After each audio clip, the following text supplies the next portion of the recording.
Hello, everyone, and welcome to this session. So I've been sitting here listening to all these wonderful speakers and going, you know what? People probably are asking the question, so how does sales fit into this whole environment? And it's so interesting because they different sides of the same coin, and you can't have one without the other. So one of the things that I really am interested in is how do we, once we have our marketing in place, how do we sell that and how do we engage with that marketing to our customers?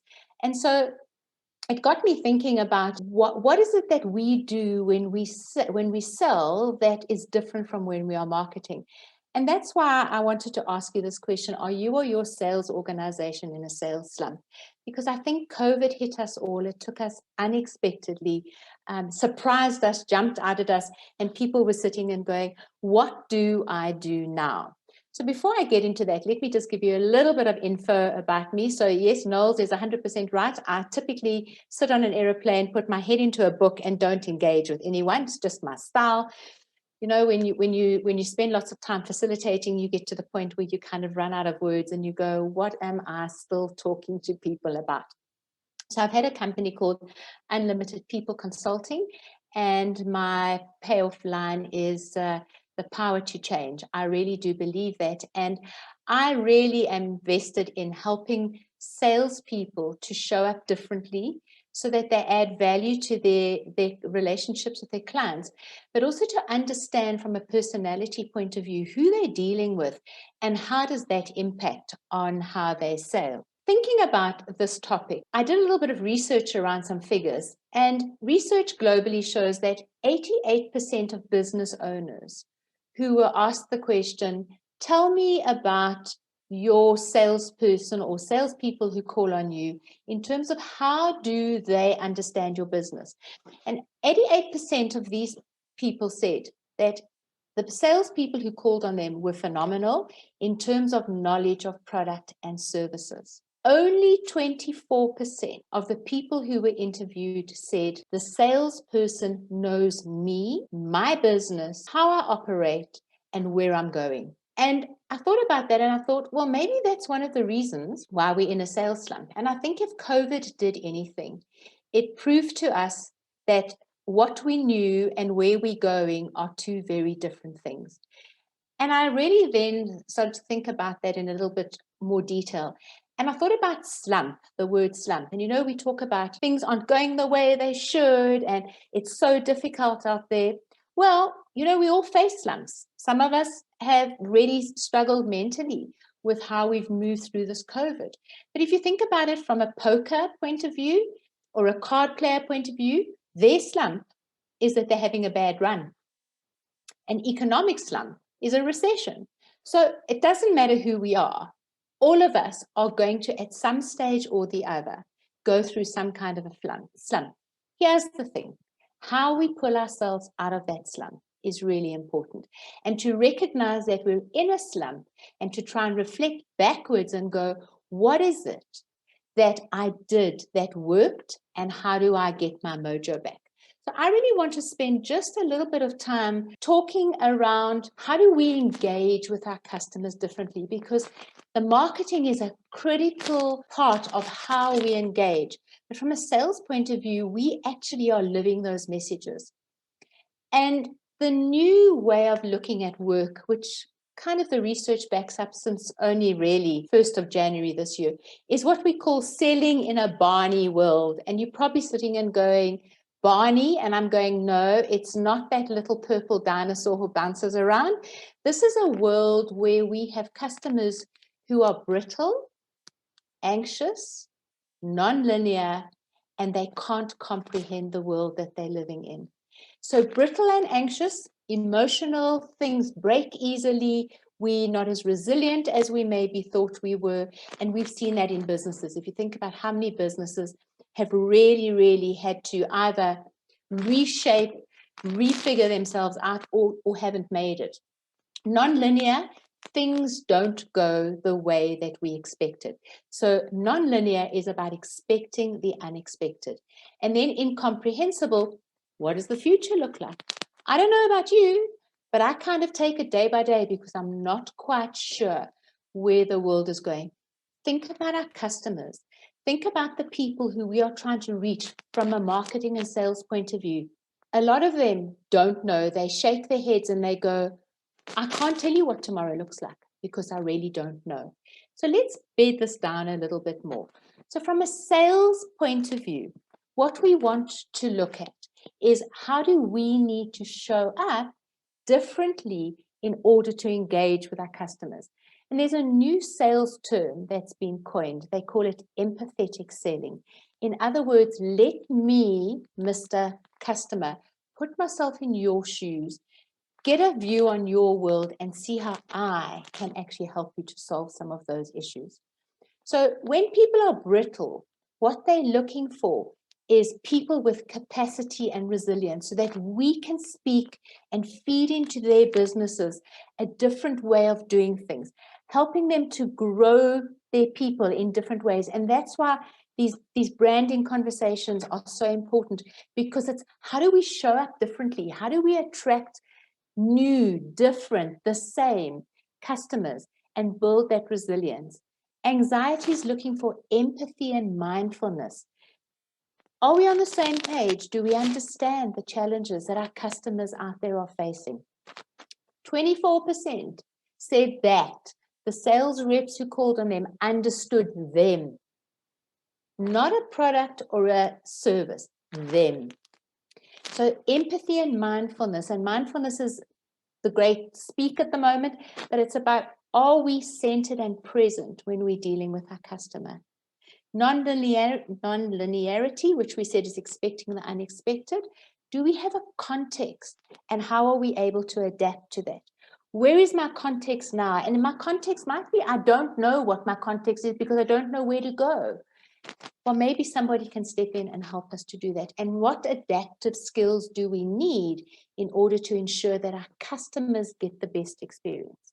And then incomprehensibility, being transparent. You know what? I don't have all the answers, but I'm willing to journey with you. I'm willing to partner with you. I'm willing to go and find out and help you so that transparency looks like it looks for you, and then use my intuition to help you through that process.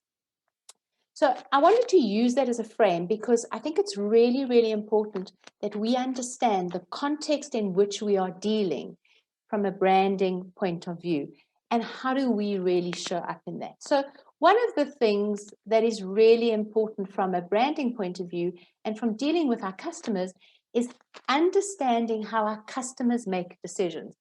And that's what those 24% of people were saying. These people who come and visit me don't talk to me about products and services. They talk to me about my business, my strategy. What are my marketing plans? How am I delivering to my customers? Those kinds of things that are more strategic and not about, I'm here to sell you a product or service. Someone that is a sales guru that I really look up to says, customers don't want to be sold to. They want to make a collaborative, co-creative solution with you. And I think that's really important. So here's what happens in terms of our customers and the psychology around how they make a sales decision. They recognize their changes, and some of them go, okay, let me pretend. And if I bury my head, maybe it'll go away. And other customers embrace it. But our role, and that's why this branding is so important, our role is to encourage them to step out, to look at what those changes are going to mean.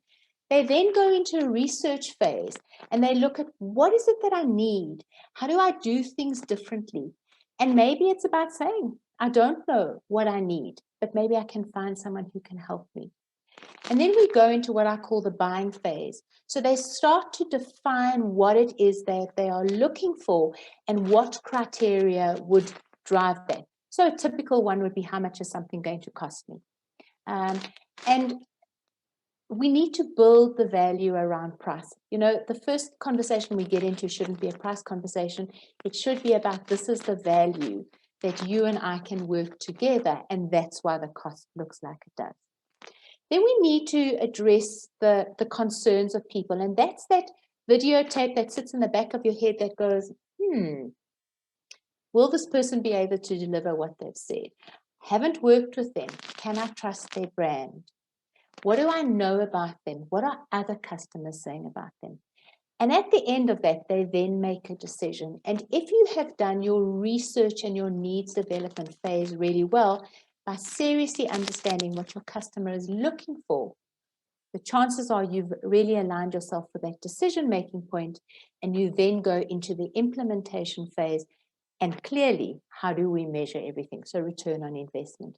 And so that's the psychology around which customers frame anything. Doesn't matter whether they're selling a marketing service, a sales service, a consulting service. They go through these phases in order to make a decision. The bigger the cost, the longer the process. The smaller the cost, the quicker. So when you're buying a quick loaf of bread and you're at home and you're going, I've got a Spar, Checkers, Woolies, and a Pick and Pay in my area, which one's the closest? Well, the Spar is, it might be a little bit more expensive, but it's actually going to be convenient. I've done this exact same process. So it's really important that when we frame what we are doing, we frame it in terms of understanding the psychology behind how our customers make decisions.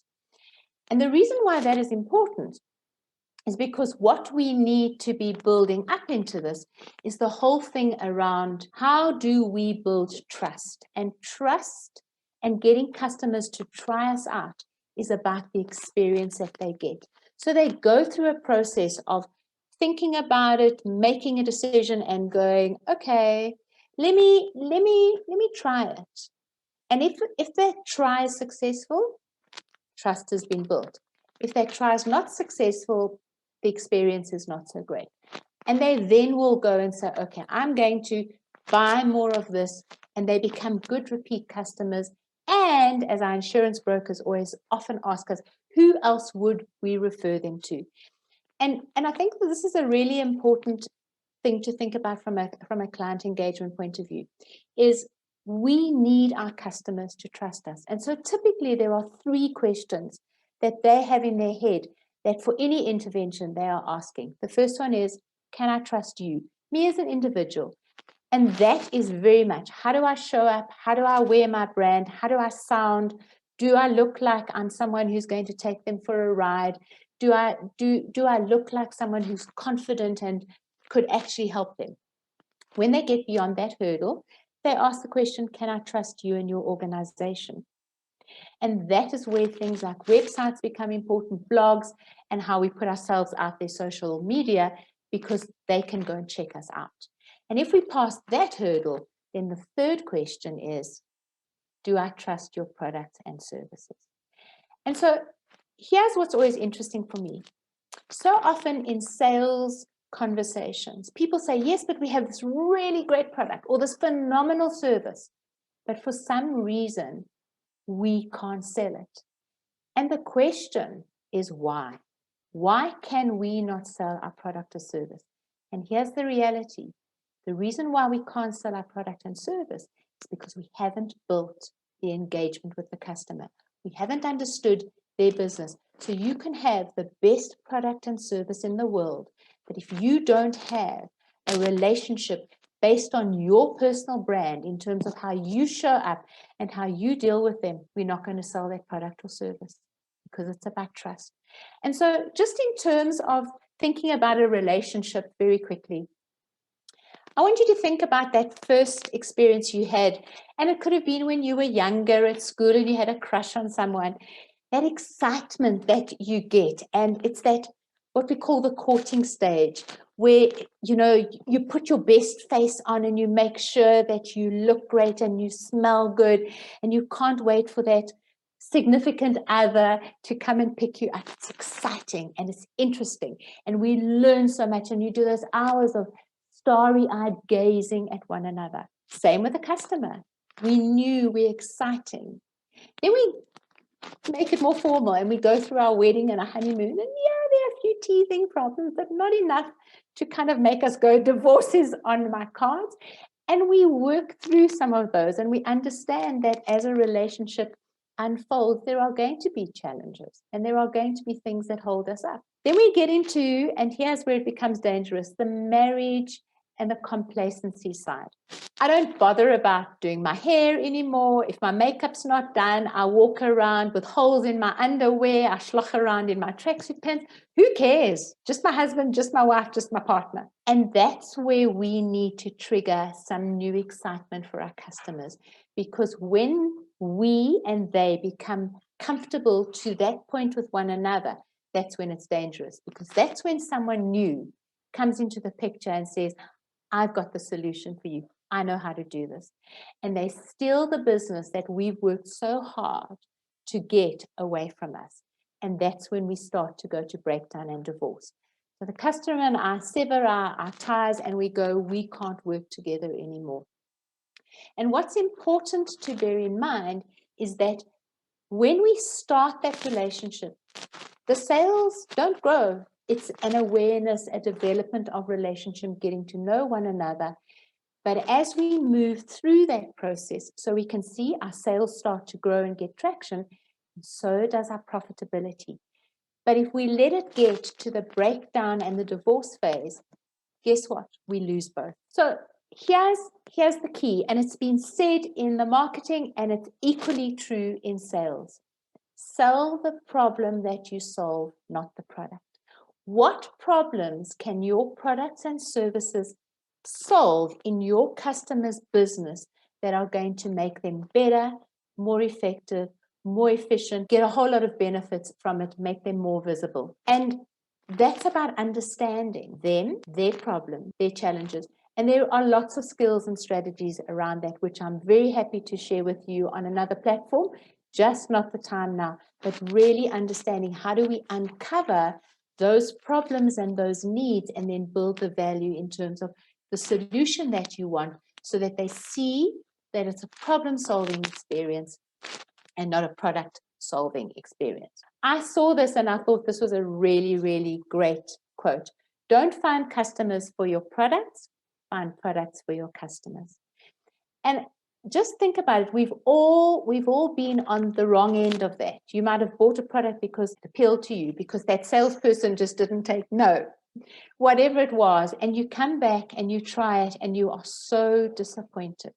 And that disappoints the whole experience, and it creates that feeling of, but a little bit more resistant the next time. And it might not be the salesperson's fault. But here's the thing, when we go into the scope of sales, very seldom are we ever actually given the tools to sell.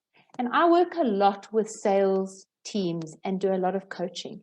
And it frightens me how often you get this, oh yeah, no, we were told we need to go and sell. I've never had a sales program before. I have no idea how to put a sales conversation together, to go and speak to the marketing people and say, what branding messages are you trying to get out there?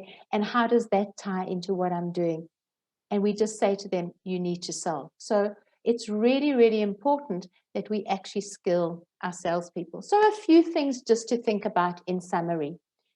Put yourself in your customer's shoes. When you think about what you are doing from a sales point of view, think about wearing your customer's hat first and then putting your sales hat on, because your targets, your deadlines, the finances that you need to bring into the organization will come the better you understand your customer, their needs, and their business. Be consistent. Consistency is critical. You've heard that from a marketing point of view. Same is true for sales. Consistently show up, get out there, put on the gear, put on the face, make sure that the way that you show up is your brand and customers get to know you. I remember quite a few years ago when I was in finance, I had a particularly frustrating client. I was in the motor industry, and he one day took off a shoe because I wouldn't do what he wanted me to do regarding a client, because I just wasn't prepared to, it wasn't ethical. And he took off his shoe and he threw it at me. And without thinking, I picked it up and I threw it back at him, and he caught it. And I became known in their dealership as the shoe thrower rep. But it was quite fun because we could actually turn it into quite a lot of fun. And that became kind of my brand there. And it's not necessarily that you're going to be throwing shoes around, but it's just about How do I show up, and what are my ethics around what that means? Guys, we need to change our mindsets. We're living in a world that is brittle and anxious. We don't know what to expect anymore, and nothing is as it was. We've got to help our customers through our marketing and our selling to move forward to change that. Analyze where you are, where you're going, and push that reset button. If you have to unlearn, relearn, reflect, redo, then that's what we need to do. Keep in contact with your customers. They need us. They need to know that we've got them and that we are there, even if you're just an ear for them to bend. Listen to what is being said and not said. So what are they saying? What's the tone? What are the words? But what's the underlying? Because very often in the way customers show up, they tell us a lot about what they are not prepared to talk about. Build value and work towards win-win outcomes. And remember, win-win is a perception. If you think you've won and they think that they've won, then everyone's won. So often salespeople play a lot of time in the reactive field. Go out there, be proactive, drive a conversation, connect with someone new, go back into your customer organizations, go and find new people to connect with, but drive the message that you want to drive. Learn from each and every interaction. We only become more effective and get better at what we do when we hit the ball over the net and not into the net, and then say, I'm an experienced tennis player, but I've never hit the ball over the net. And then understand the Barney world that you sell in, that you are marketing to.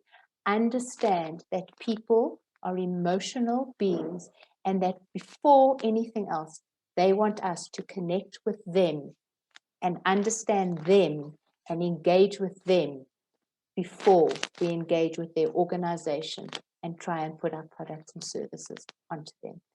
Thank you. That's me. If there are any questions, I don't know if we've got time. I'm very happy to take some.